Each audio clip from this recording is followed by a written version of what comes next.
Emily Johnson was the kind of girl who carried sunshine in her eyes. She was the only daughter of Mr. Richard Johnson, a successful businessman who owned several industries across the country. Life had taught Emily early that love and family were treasures. Her mother had died when she was only 10, leaving her father to raise her alone. He became both mother and father, gentle yet firm, loving yet protective. When Emily gained admission to university, she promised her father that she would make him proud. That was where she met Michael Brown, a quiet and intelligent young man from a humble background. Michael's brilliance captured many lecturers' attention, but what drew Emily most was his simplicity. Their first meeting was at the library. Emily had dropped a pen and Michael picked it up. Here, you dropped this, he said with a shy smile. Thank you, she replied, her eyes meeting his. It was the start of something that would later shape both their destinies. Days turned into weeks, and friendship turned into affection. Emily admired how focused Michael was despite his poor background. He, on the other hand, was drawn to her kindness and humility. She didn't look down on him like others did. They studied together, shared food at the cafeteria, and spent evenings talking under the mango tree behind the lecture hall. Their love grew like a gentle flame, beautiful and strong. Mr. Richard knew about Michael. Though he never met him, he heard Emily mention the name often. His heart tightened with fear that his daughter might fall for a man who would not value her. But Emily was happy, and he didn't want to dim her joy. After graduation, life began to separate people. Many of their friends moved to different cities for jobs, but Emily refused to live without Michael. She convinced her father to help Michael find something to do. Dad, he's hardworking and intelligent. If you just give him a chance, he'll prove himself, Emily pleaded. Her father looked at her and sighed. Emily, love is beautiful, but love alone does not build a marriage. Be careful. I understand, Dad. I love him, and he loves me too. That was the beginning of everything. When Michael came to visit for the first time, Mr. Richard studied him quietly. He was polite, respectful, and spoke intelligently, but something about his eyes made the old man uneasy, an ambition that looked like hunger, not drive. After the visit, Mr. Richard called Emily aside. My daughter, I know you love him, but I don't trust this man. He looks at our wealth more than he looks at you. Emily frowned. Dad, that's not true. Michael isn't like that. I hope I'm wrong, he said, but remember my words. Emily's love for Michael grew deeper. When he proposed, she didn't hesitate. Her father tried one last time to stop her. Emily, marriage is a lifetime decision. Don't marry a man just because you feel sorry for him, he advised. But Emily smiled through her tears. Dad, he promised to love me. That's all that matters, Mr. Richard gave up. If this is your choice, I'll support you. I only pray you never regret it. Their wedding was beautiful. Emily wore a white gown that shimmered like hope itself. Michael, in a neat black suit, smiled proudly as he said his vows.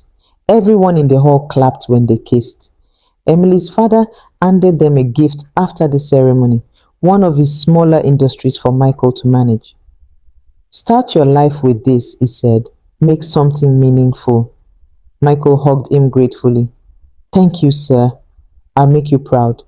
For the first few months, their marriage looked perfect. They laughed, prayed, and worked together. Emily was proud of the man she chose. Under Michael's management, the industry began to grow fast. Emily was happy that her husband's dream was coming true. But success started changing him slowly.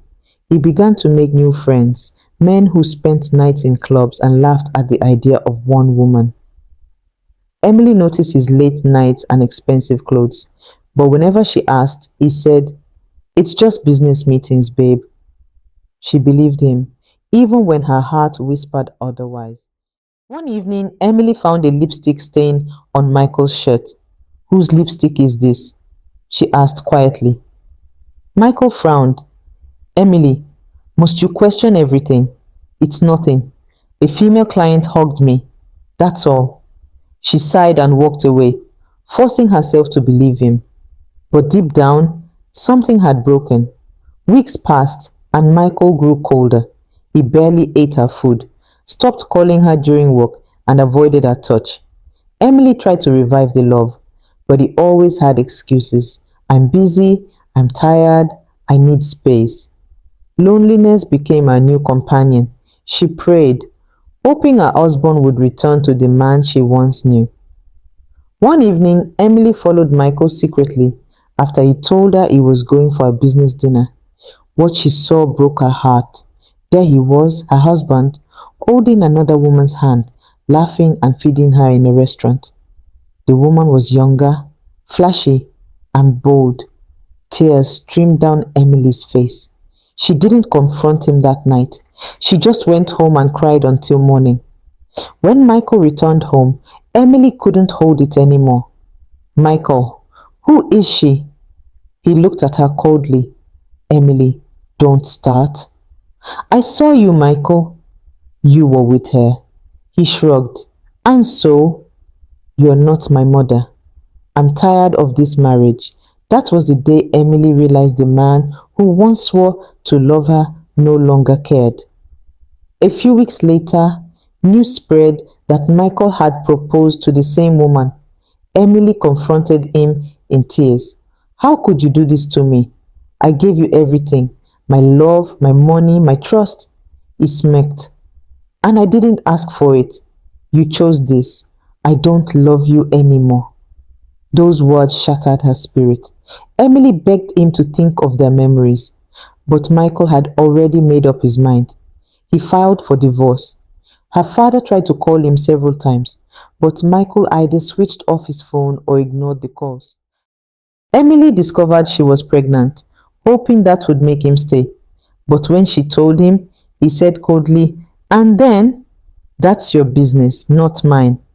That night she cried until her eyes swelled. Broken and rejected, Emily packed her bags and returned to her father.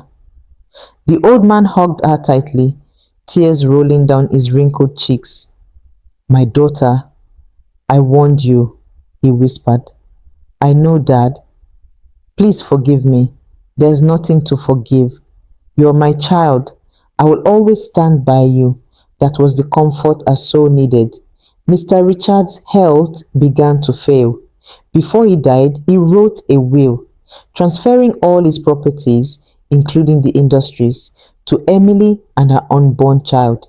He said, no man who mistreated my daughter will ever benefit from my sweat.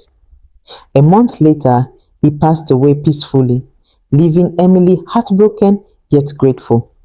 When Michael heard that his father-in-law had died, he laughed. Finally, he told his new wife, now I'll take everything that belongs to him. Emily has nothing without me. But he didn't know the truth, that the will excluded him completely. Michael arrived at the lawyer's office, confident and proud.